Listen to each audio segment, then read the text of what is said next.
ရှင်သန်နေထိုင်ရတဲ့ဘဝအရာချိန်နှုန်းတနည်းအားဖြင့် frequency လို့ခေါ်တဲ့လှိုင်းနေနဲ့ဖွဲ့စည်းထားတာဖြစ်ပါတယ်။အရာအလုံးမှာသူ့ရဲ့ frequency ဆိုတာရှိပါတယ်။အသံတွေမှာလည်းသူ့ရဲ့ frequency ဆိုတာရှိသလို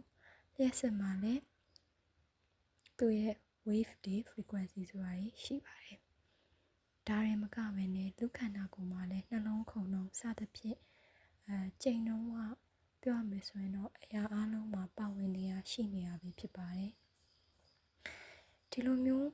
လူခန္ဓာကိုယ်မှာလည်း physical သဘောအရနှလုံးခုန်နှုန်းစားတဲ့ချိန်နှုန်းတွေရှိသလို emotional frequency လို့ခေါ်တဲ့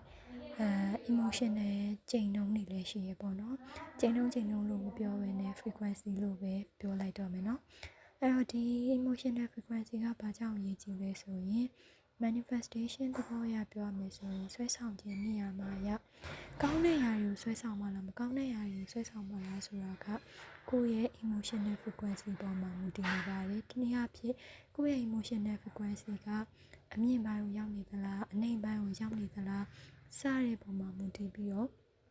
ကိုယ့်ရဲ့ manifestation ကlaw of attraction နေရာမှာပို့ပြီးတော့ကောင်းတဲ့ຢာတွေကိုဆွဲဆောင်မှလားဒါမှမဟုတ်ရင်မကောင်းတဲ့ຢာတွေကိုဆွဲဆောင်မှလားဆိုတဲ့ဟာမျိုးကိုဖြစ်စေတဲ့အတွက်ကြောင့်မို့လို့ပါအဲ့တော့လေ့လာခြင်းရဲ့ emotional frequency chart ရှိပါတယ်